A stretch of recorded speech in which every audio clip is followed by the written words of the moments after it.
चंडिकाय श्रीमन नारायण जय माता राम। आप सभी दर्शकों का हमारे चैनल में हार्दिक स्वागत है। आज हम जानेंगे कि हमारे हिंदू धर्म में पुराणों की संख्या कितनी है और पुराणों का क्या महत्व है। हमारे हिंदू धर्म में पुराणों का बहुत महत्व है। पुराण से ही हमें ज्ञान होता है भगवान की विभिन्न प्रकार की लीला कथाओं का।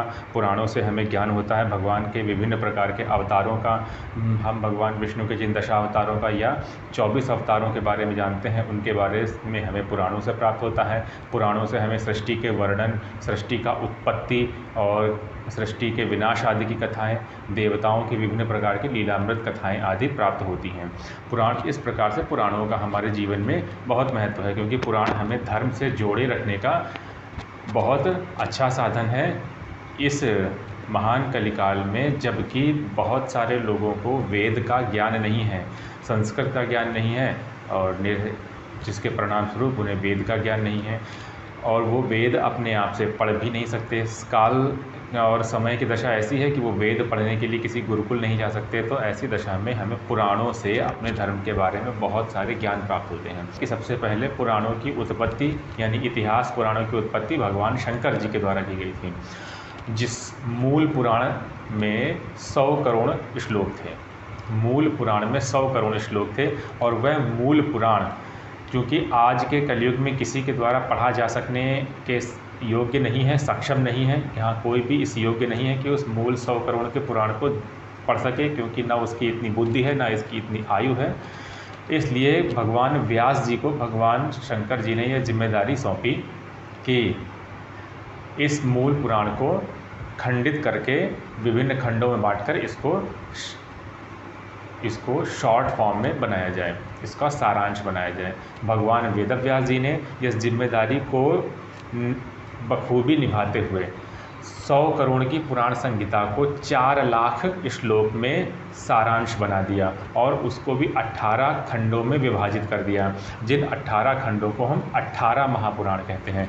तो इस प्रकार मूल रूप से जो पुराण होते हैं हमारे पास जो उपलब्ध हैं इस कलयुग में, वो 18 महापुराण हैं। इसके बाद कुछ उप पुराण होते हैं। उप पुराणों की बात किसी अन्य वीडियो में करेंगे। अगर हम श्रीमद् भागवत की बात करें तो श्रीमद् भागवत पुराण के 13वें अध्याय के अनुसार हमारे पास 18 पुराण हैं। हम उन 18 पुराणों के नाम और उनकी श्लोक संख्या के बारे में जानेंगे। जैसे कि सबसे पहला पुराण है हमारे पास ब्रह्म पुराण, जिसमें 10,000 श्लोक पाए जाते हैं। पद्म पुराण जो भगवान विष्णु से संबंधित है, जिसमें 55,000 श्लोक हैं। विष्णु पुराण में 23,000 श्लोक हैं। शिव महापुराण में 24,000।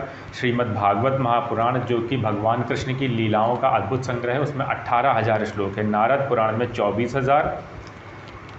नारद पुराण में 25,000। मार्कंडेय पुराण में 9,000। अग्नि पुराण में 15,000 और भविष्य पुराण में श्लोकों की संख्या 14,500 है।